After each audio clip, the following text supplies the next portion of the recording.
In this episode, we turn our focus to East Asia, to the Qing Empire in China, and Tokugawa Shogunate in Japan, and what would come to replace them. Check out our last megadocumentary, where we go over these regions during their height. But from 1800 onwards, both would face significant challenges.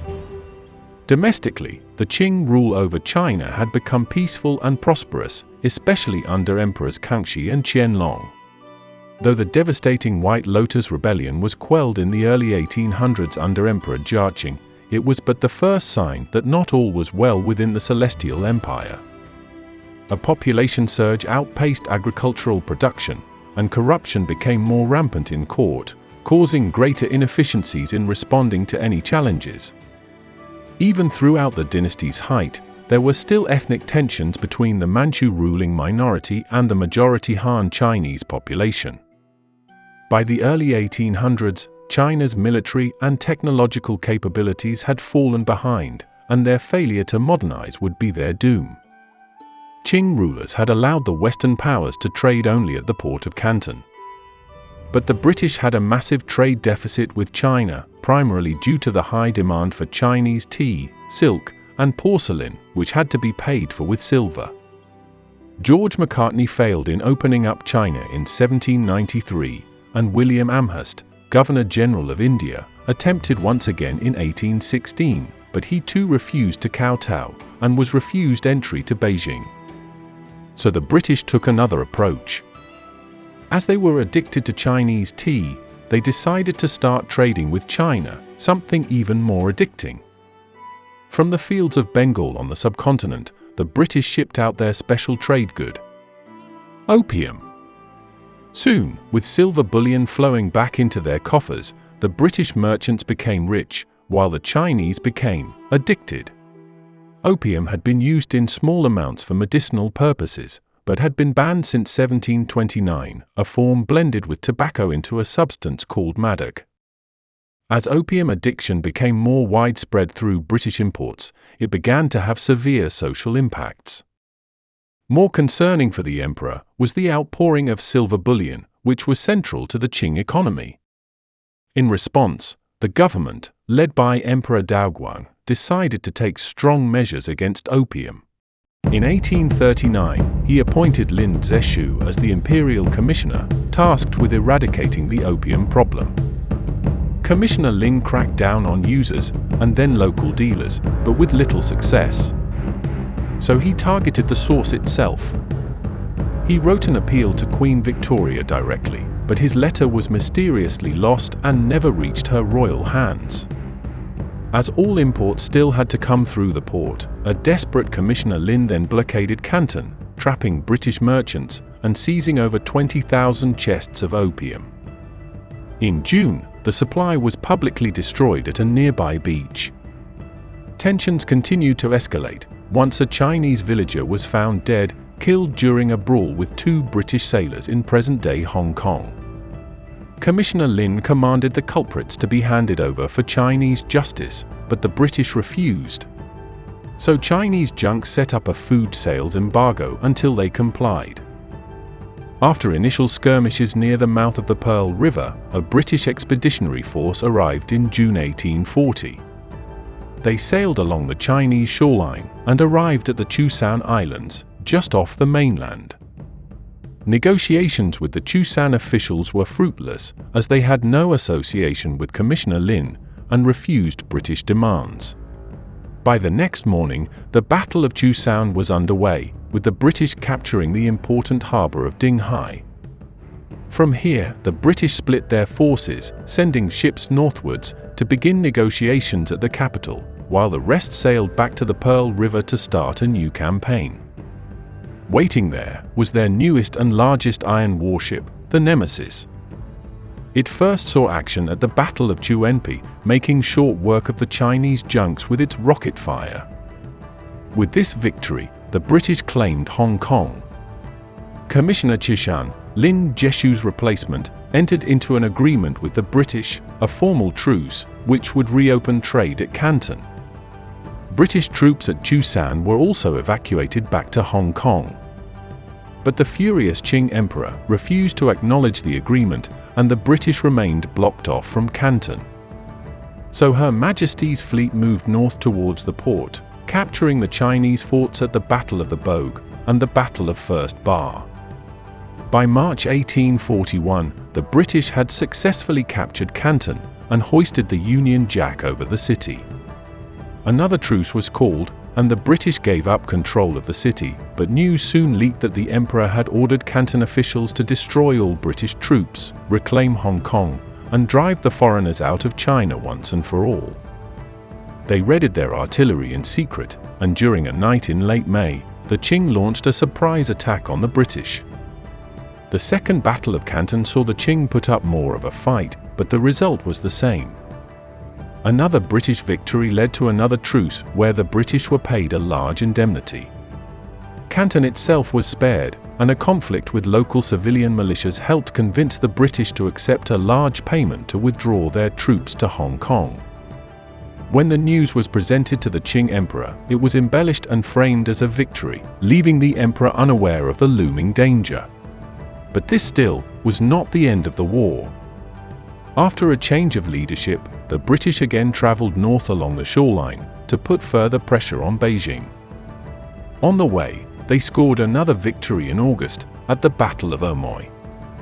By October, the British scored further victories in central China, retaking Chusan and stopping at Qinghai before resupplying for the winter. In spring 1842, the British continued taking more ports, and by the summer began sailing up the Yangtze towards Nanjing. The Qing mounted a last defense under a group of Mongol and Manchu bannermen at Zhenjiang, but the city ultimately fell with many soldiers and their families committing suicide instead of being captured. Continuing up the Yangtze, the British blocked off the Grand Canal, disrupting grain shipments and what was once the vital link between the north and south. At Nanjing, the Qing called it quits, and in 1842, a treaty was signed. Included were significant concessions to Britain, including the cession of Hong Kong, opening of additional ports for trade, and a large indemnity of 21 million silver taels. Worst of all for the Chinese, the opium trade continued. The loss cemented the beginning of what would later be called the Century of Humiliation. Meanwhile, more Western powers negotiated their own treaties with the Qing, granting them access to more ports, while the British continued in their trade of opium over the next decade. But in October 1856, Chinese officials boarded the British-registered ship, Arrow, arresting its crew under accusations of piracy and smuggling. Though the prisoners were released, the Chinese refused to apologize. The British claimed this was a violation of the Treaty of Nanjing, and once again, skirmishes broke out, the start of the Second Opium War. By late 1857, the British had again captured Canton. France had joined the war earlier in the year, motivated partly by the execution of a French missionary in China, while the United States and Russia joined as well, but played lesser roles. The Allies captured several Taku forts near Tianjin in May 1858. In June, the Qing sued for peace, and the Treaty of Tientsin was signed by China and the Western powers, which included provisions for the legalization of the opium trade, opening of additional ports, and the establishment of foreign embassies inside Beijing. But the Qing emperor hesitated to ratify the treaty and obstructed the establishment of the foreign embassies. The Taku forts were again reinforced with Chinese artillery, and even repelled a British attack in 1859.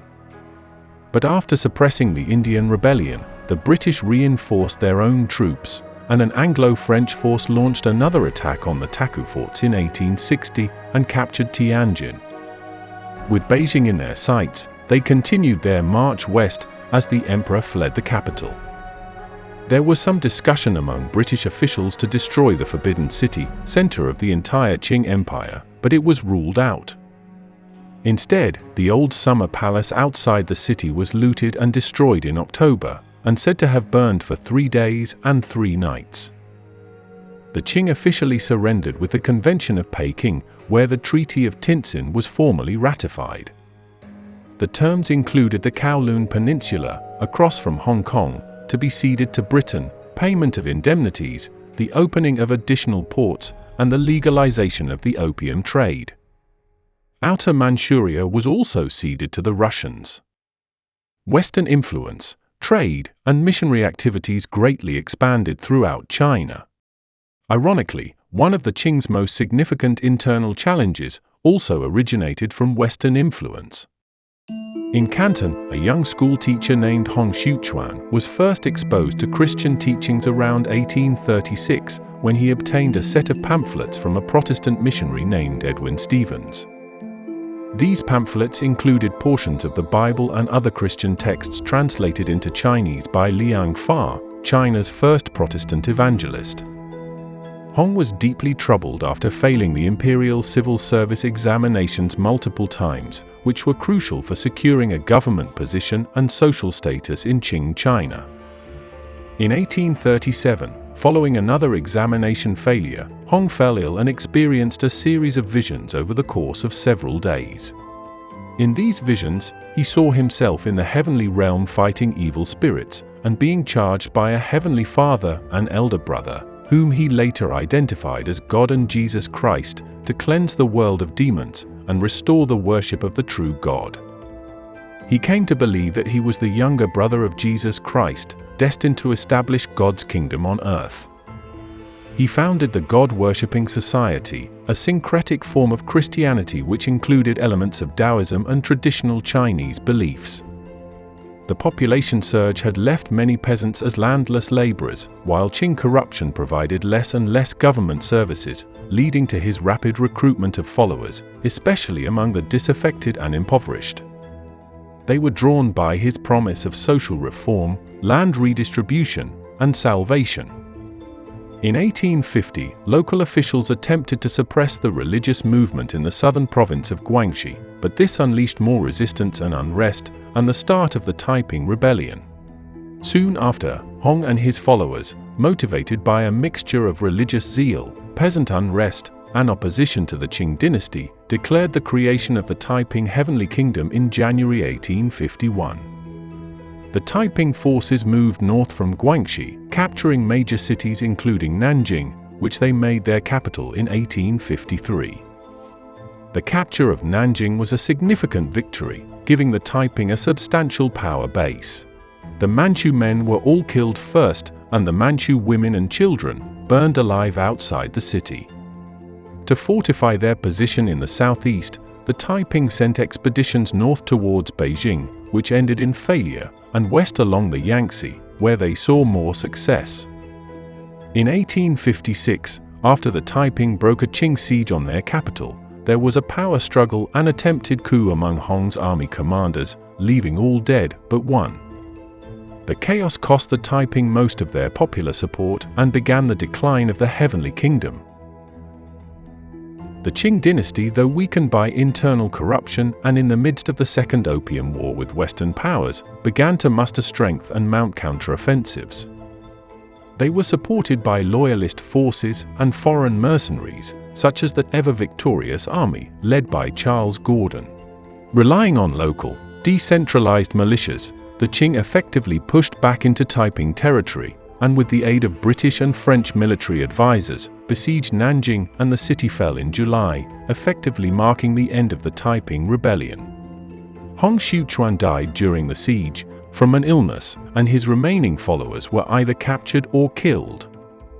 The suppression of the Taiping Rebellion resulted in massive loss of life, with estimates ranging from 20 million to 30 million deaths, mostly civilians, making it one of the deadliest conflicts in human history. Around the same time, other rebellions undermined the Qing authority and drained imperial coffers, like the peasant uprisings in the north and uprisings by ethnic minorities in the south and northwest. By the mid-1800s, the Qing dynasty had restored its control over China. But at what cost? Though the Qing endured a difficult period, the constant war and rebellion exposed deep vulnerabilities in the imperial system. It was clear China was in need of reform. China had had its own industrial revolution of sorts during the Song dynasty, and had its own age of exploration during the early Ming, but centuries of isolation had left the nation stagnant. In the I Ching, one of the oldest Chinese classics, it is written that the superior man makes himself strong. From here was born a set of reforms to save the Qing from their tailspin. The guiding principle was East as the essence, West for practical use, reflecting a pragmatic approach to modernization that aimed to strengthen China without undermining its cultural identity. The self-strengthening movement began under Zhang Guofan, a military general that was instrumental in suppressing the Taiping Rebellion, and Prince Gong, who served as Prince Regent for the Tongji Emperor from 1861 to 1865. Their initial focus was on military modernization, with the establishment of arsenals and shipyards to manufacture modern weapons and ships, following China's defeat in the Opium Wars. The second phase began around 1872, led by statesman Li Hongzhong, focusing more on industry, commerce, and agriculture. The Qing supervised private enterprises involving shipping, mining, and telegraphs. One of the great military achievements of the movement was the creation and growth of the Beiyang fleet, which came to be the biggest in all of Asia by 1890 and top 10 in the entire world.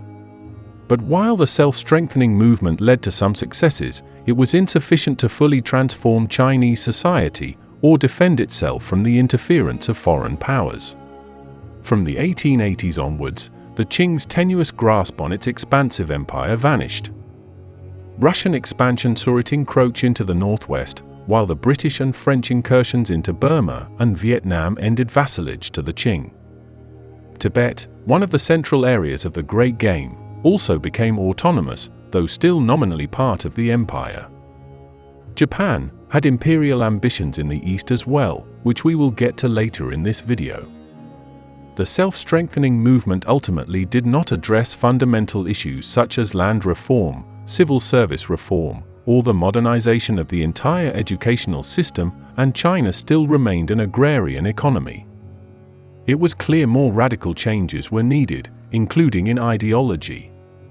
By 1897, Germany also entered the fray, demanding the cession of Shandong province in retaliation for the murder of 2 of its missionaries, prompting other Europeans into a scramble for China, much akin to the scramble for Africa.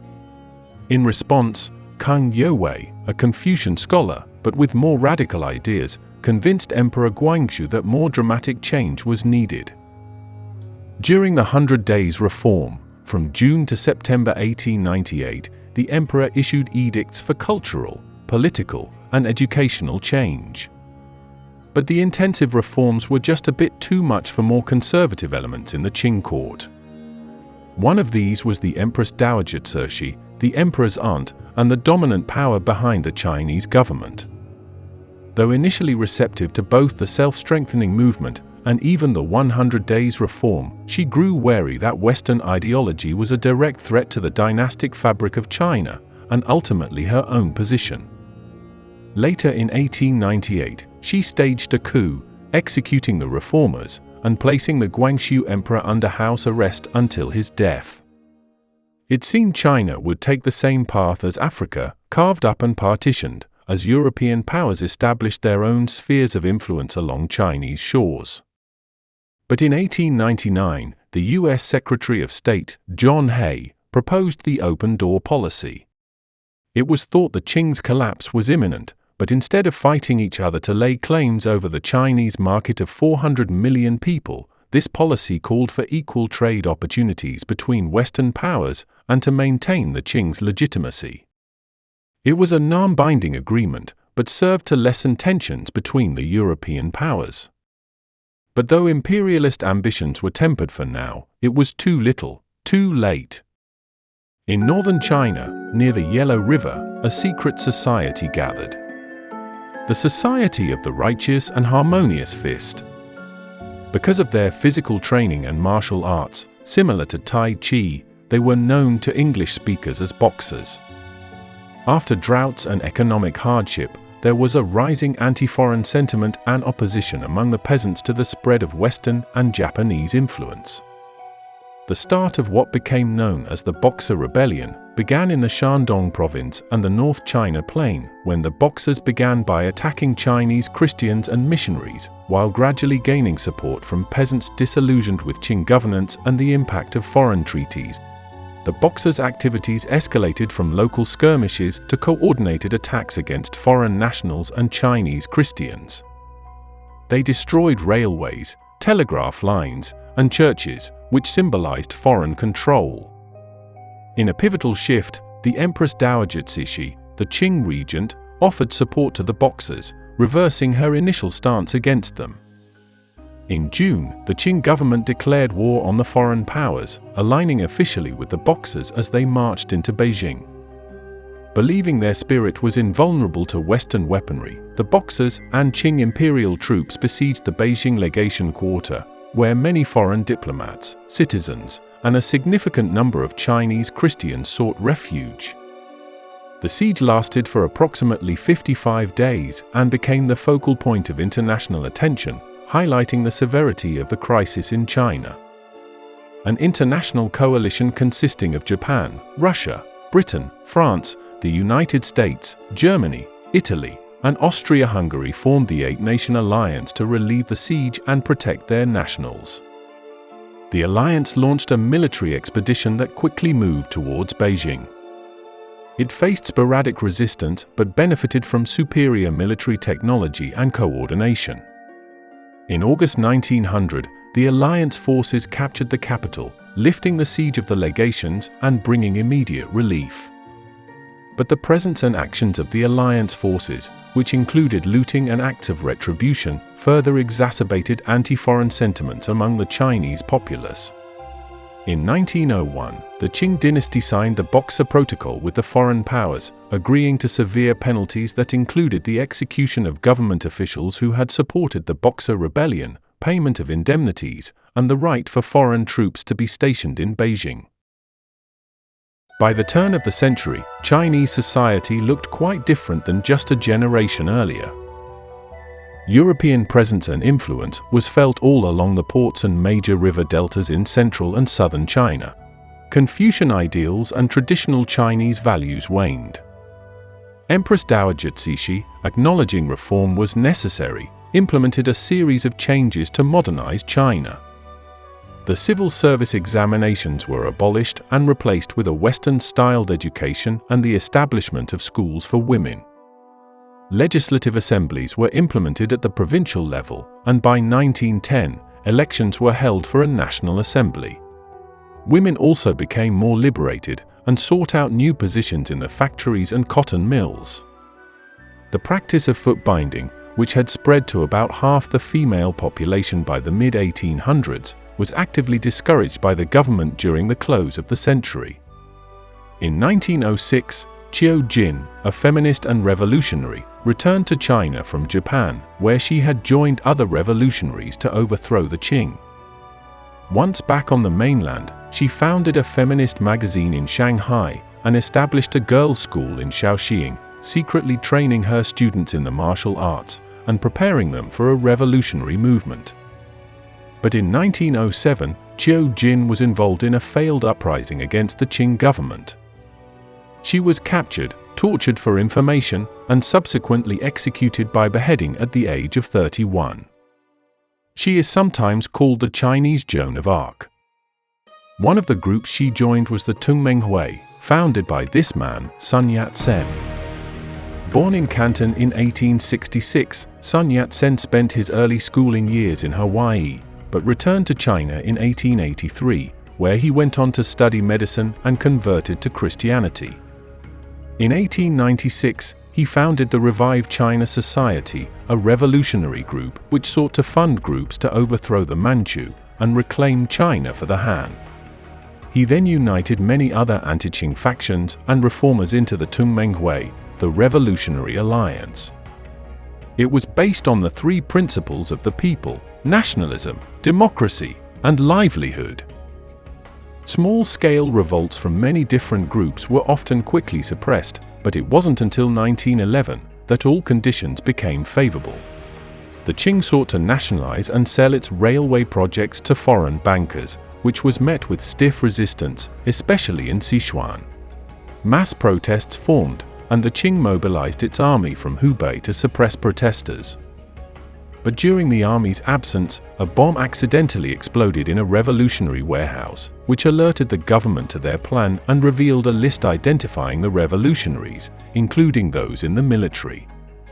With their backs against the wall, fearing arrest and execution, revolutionaries mutinied and launched an armed revolt against the Qing government, setting up their own military government as the revolution spread to different provinces. But as Sun Yat-sen was in the United States at this time, there was an overall lack of leadership. The Qing appointed Yuan Shikai, an esteemed semi-retired general, to suppress the revolution, but he began instead by opening negotiations with the rebels. They offered him a presidential role in the new Chinese state, and seeing the turning tide, Yuan Shikai abandoned the Qing. By December 1911, a total of 15 provinces had seceded from the Qing Empire. Various provisional governments were established, with the most significant one being in Nanjing, which elected Sun Yat-sen as its provisional president in December 1911. By this point, the Qing was on its last legs. The Empress Dowager had died in 1908, a day after the Guangxu Emperor, leaving the 2-year-old Puyi on the throne. By the time of the 1911 revolution, he was the ripe age of 5. Facing widespread defections and diminishing power, the Qing court began negotiations with the revolutionaries, and on February 12, 1912, Puyi abdicated, marking the official end of the Qing Dynasty, which had ruled China for 276 years. The Republic of China was officially established with Sun Yat-sen as its provisional president, before handing over the presidency to Yuan Shikai, signaling the formal end of over 2,000 years of imperial rule in China. Japan was also on the verge of a major transformation. By the early 1800s, the Tokugawa shogunate had ruled over Japan from their capital at Edo for a peaceful and prosperous 200 years.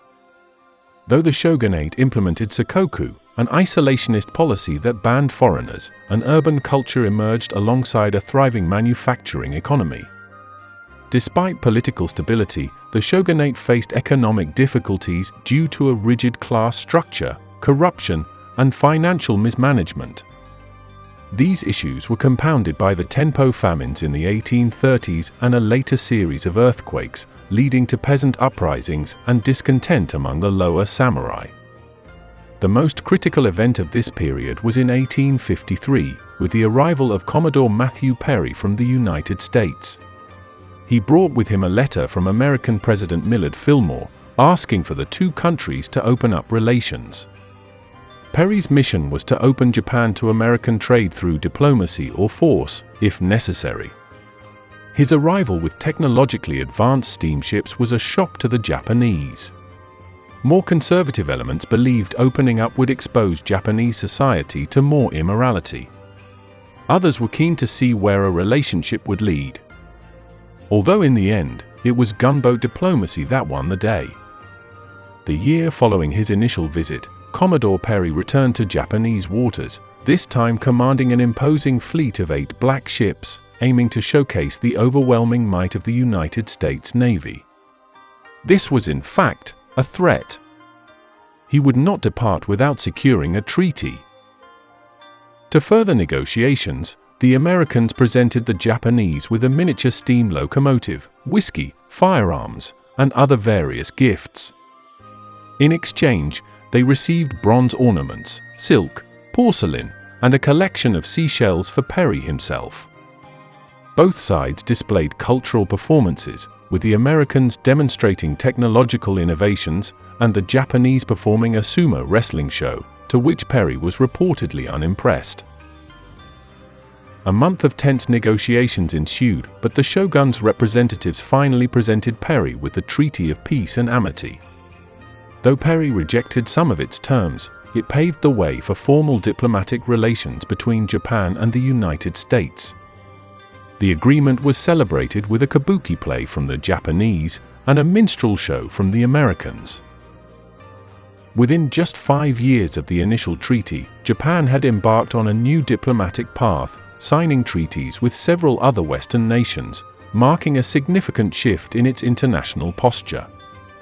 Many Tazama daimyo, those outside lords who were marginalized from most affairs in Edo, resented the new policies. A political movement called Sino-Joi emerged, calling to expel the Western barbarians, overthrow the shogunate, and restore the emperor. It grew strongest in the regions furthest from Edo, the western domains of Satsuma, Choshu, and Tosa. Tensions mounted in 1862, when a British merchant was killed by the Satsuma regent in the Namamumi incident, justified by Kirisute Gomen, the right given to samurai to strike or kill anyone of lower class who disrespected or dishonored them.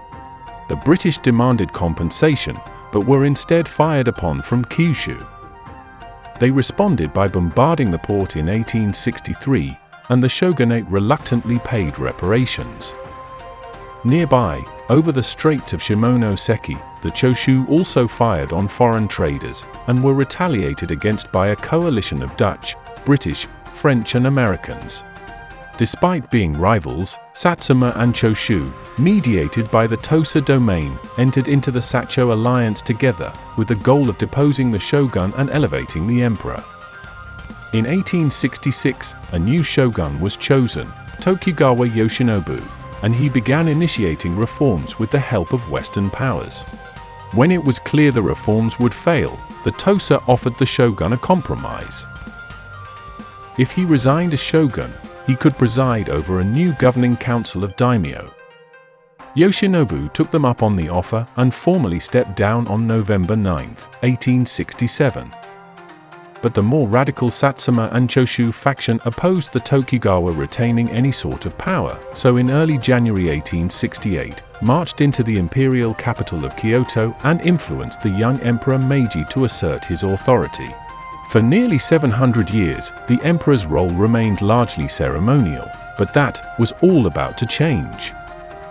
The next day, the emperor issued a declaration that stripped Yoshinobu of all his power and land. This became known as the Meiji Restoration and the foundation of the Empire of Japan with imperial power restored. Yoshinobu vehemently opposed this, and later in January, repealed his resignation and sent forces towards Kyoto. Forces loyal to the Tokugawa shogunate faced off against the pro-imperial Sacho alliance near Kyoto at the Battle of Toba-Fushimi, the start of what would be the Boshin War. The imperial forces were better equipped and more motivated, and the shogunate troops were defeated. The loss significantly weakened the shogunate's position and led to Yoshinobu retreating to Edo Castle. Imperial forces advanced towards Edo, and the shogunate surrendered without a fight in April 1868. This peaceful surrender was negotiated to avoid destruction of the city. Tokugawa Yoshinobu, the last shogun, was placed under confinement, and the city of Edo was renamed Tokyo, becoming the new imperial capital. The remnants of the shogunate's forces and their allies regrouped in northern Honshu, continuing the resistance against the new Meiji government, so imperial forces marched on a northern campaign, scoring victories at the Battle of Hokuetsu and the Battle of Bonari Pass. The imperial forces eventually defeated the Northern Alliance in the Battle of Aizu. The last significant stronghold of the Tokugawa loyalists was in Hakodate, the largest city on the northern island of Hokkaido. The holdouts, including a number of French military advisors, fortified the city and fought the final major engagements of the war. After a protracted siege, the shogunate forces surrendered in May 1869, marking the end of the Boshin War and solidifying the power of the Meiji government. The emperor moved to Tokyo, and in contrast to the Qing, the new government immediately embarked on a series of reforms to modernize Japan along Western lines. The promise of modernization was made through the Charter Oath in 1868, which declared the establishment of deliberative assemblies, involvement of all classes in state affairs, the abolition of outdated customs, and the pursuit of knowledge throughout the world to strengthen the foundations of imperial rule.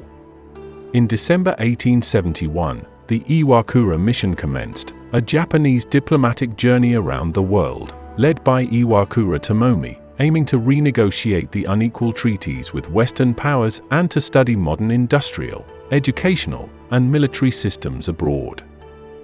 Also in 1871, the Emancipation Edict abolished hereditary privileges and gave people equal legal status, breaking down the rigid social hierarchies of the Edo period and aligning Japan more closely with the egalitarian ideals emerging in Western nations. The Burakumin, the hereditary slave class, also became legally free, although social discrimination continued. The Han system, or feudal domain system, was abolished as well and replaced with centrally controlled prefectures. Land was seized from the daimyo in exchange for government bonds, and it was given directly to those who farmed it in exchange for a land tax. With the new funds, Japan was able to modernize at a rapid pace without a reliance on foreign investments. They were able to develop infrastructure such as railroads, telegraphs, and ports, and the establishment of modern industries for textiles and shipbuilding. Government built up and sponsored business and industry, and once it was profitable, it was transferred to private ownership. This incentivized more conservative businessmen to undertake new challenges. With the feudal system abolished, there was no more need for any vestiges of the old system. The 1873 Heijo Edict led to the deconstruction of Japanese castles. In just a few years, over 100 out of Japan's 170 Edo period castles were dismantled.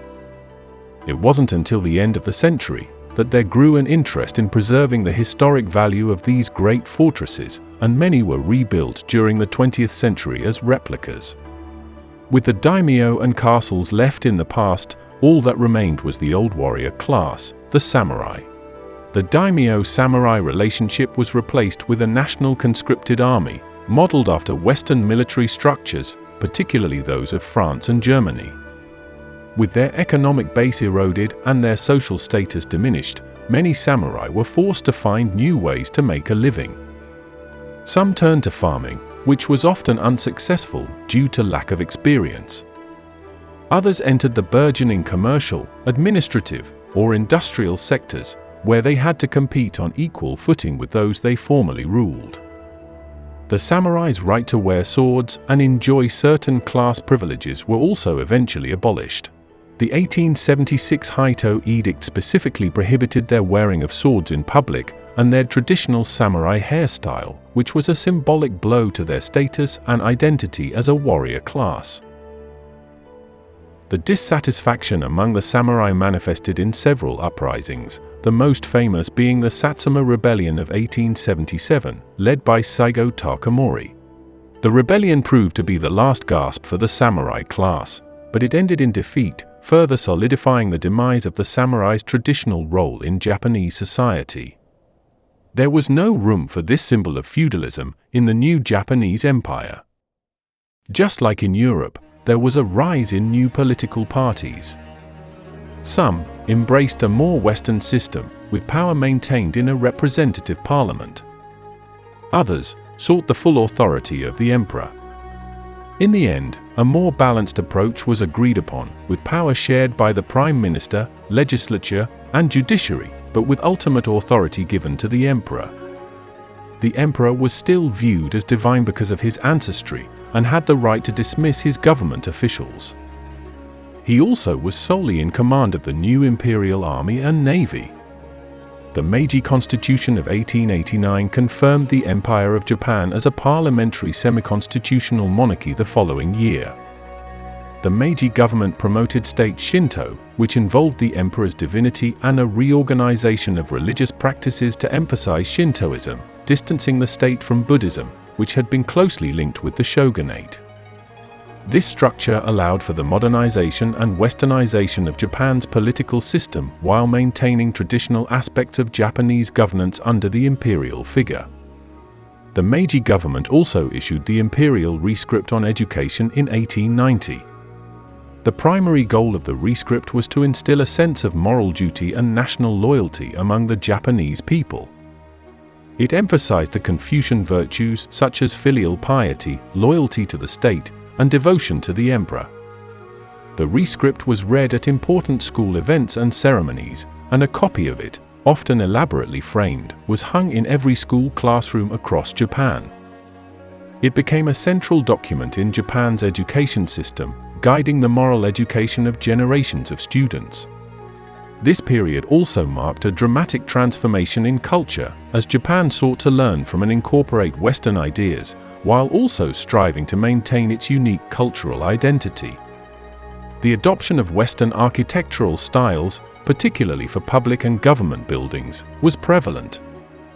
This included the construction of brick and stone buildings in styles ranging from neoclassical to Baroque, like the Tokyo Station and the Bank of Japan building.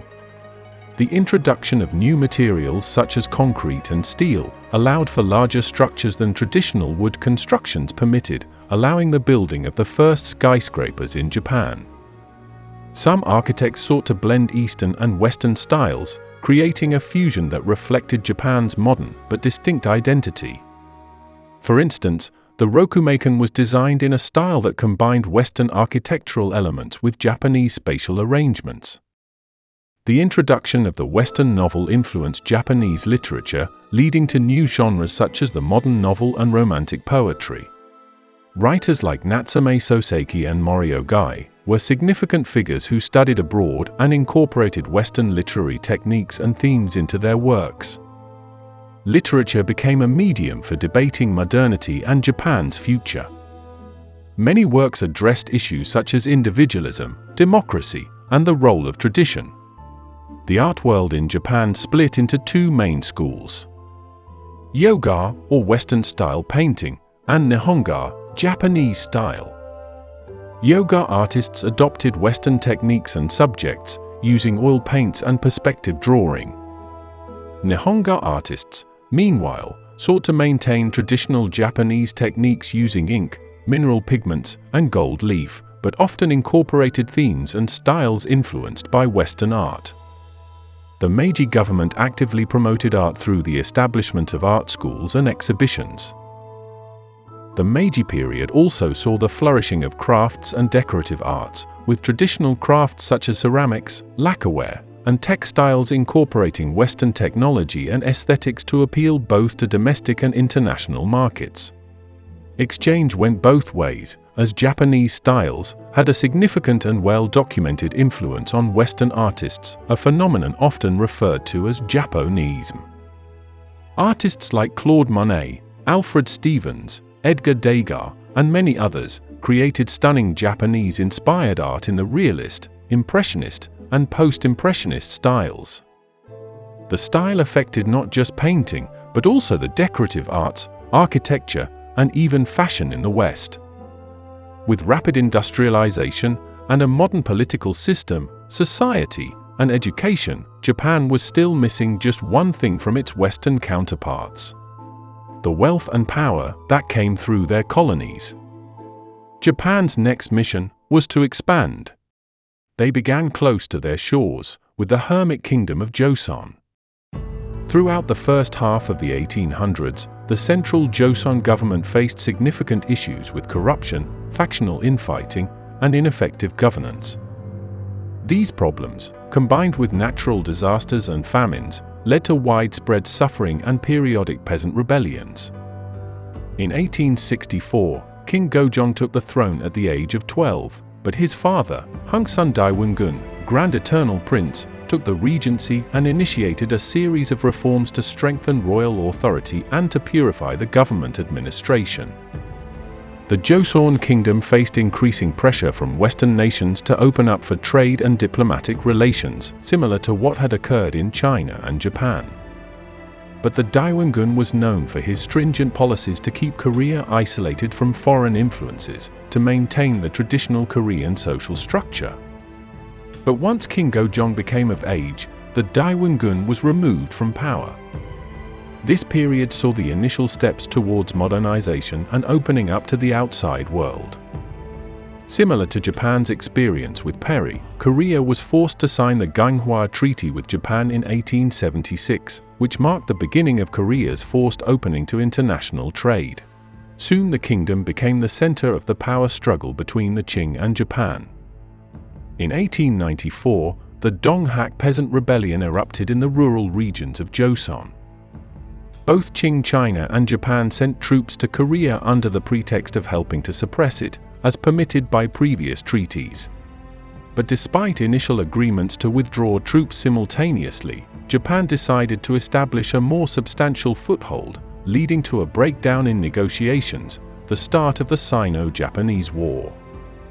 The war officially began with the naval battle of Pungdo on July 25, 1894, where the Japanese naval forces defeated a Chinese ship escorting troop transports. Following their naval victory, Japanese forces quickly landed on the peninsula, taking control of Seoul and installing a pro-Japanese government, which then nullified Korea's vassal status with China. The new Japanese military machine truly seemed unstoppable. The next significant blow came as Japanese forces defeated the Chinese army in Pyongyang, confirming Japanese control over the entire Korean peninsula. In September, the naval battle of the Yalu River resulted in a decisive Japanese victory, allowing Japan to gain control of the Yellow Sea and begin operations in Manchuria. The Beiyang fleet, the greatest of the Qing's modernized navies, was soundly defeated and near the point of total destruction. By November, Japanese ground forces captured the strategic Port Arthur, though the subsequent massacre of civilians and surrendered troops tarnished Japan's international reputation. After the capture of Port Arthur, the next strategic move was to hit the Qing naval base on the Shandong Peninsula, at Weihaiwei, regarded as virtually impregnable. The Japanese coincided their attack with the Chinese New Year, and combined their attack by both land and sea. The remnants of the Beiyang fleet were annihilated, leaving Japan in total naval control, with both the Liandong and Shandong peninsulas and Beijing in striking distance. By this point, most major battles had ended, but the Japanese continued to advance into Manchuria from Korea and Port Arthur, and launched an invasion to the Penghu Islands to capture Taiwan. With its military severely weakened and its navy virtually destroyed, the Qing sued for peace. The Treaty of Shimonoseki was signed on April 17, 1895. China recognized the independence of Korea, ceded Taiwan and the Penghu Islands to Japan, and agreed to pay a large indemnity. Japan also gained additional trading rights and territories in mainland China. They had also gained the important Liaodong Peninsula, the location of Port Arthur, but Western powers forced Japan to return it. With the weakening of China, King Gojong cemented his state's independence with the establishment of the Korean Empire in 1897. This was alongside the Gwangmu reforms, which abolished the class system and modernized the military, infrastructure and industry. But as China's influence waned, Japan had to deal with the growing presence of another more powerful foe.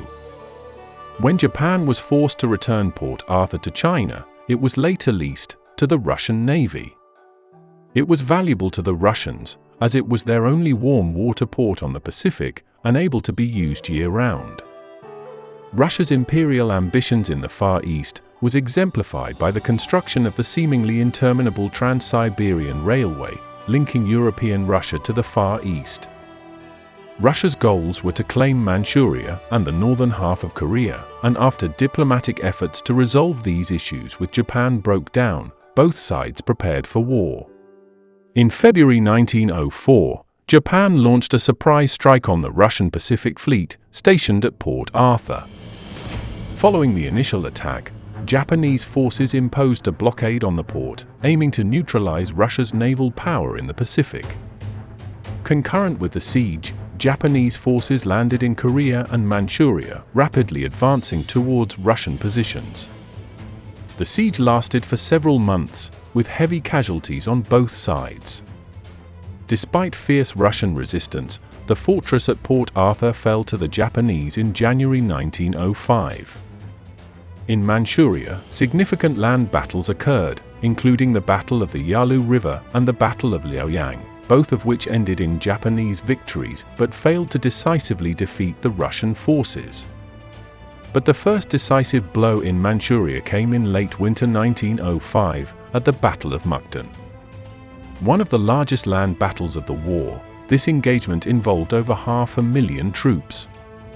The Japanese victory at Mukden was a critical blow to Russia. Despite this, Emperor Nicholas II believed the Russian navy could still earn some strategic victories and win the war. But by this point, Russia did not have a sufficiently powerful navy in the Pacific capable of challenging Japan alone. The nearest and most viable force was stationed in the Baltic Sea, literally on the other side of the world. The Baltic Fleet embarked on a journey that would take it from the Baltic Sea, around Europe, down the west coast of Africa, across the Indian Ocean, and through the South China Sea to reach the Pacific. The voyage covered approximately 18,000 nautical miles, or 33,000 kilometers, and took more than 7 months, starting in October 1904, and arriving in the Tsushima Strait in May 1905 for a final decisive engagement. Though the Russians had more battleships, the Japanese destroyers and torpedo boats under Admiral Togo Heihachiro were faster, newer, and used their maneuverability to their advantage. The Russian admiral was knocked unconscious during the initial action, and within just a day, the Russian fleet was defeated.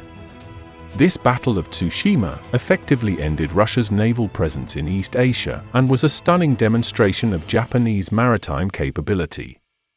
Mediated by US President Theodore Roosevelt, the Treaty of Portsmouth was signed in September 1905. The treaty recognized Japan's paramount interests in Korea and ceded Russia's lease on Port Arthur and the Liaodong Peninsula to Japan.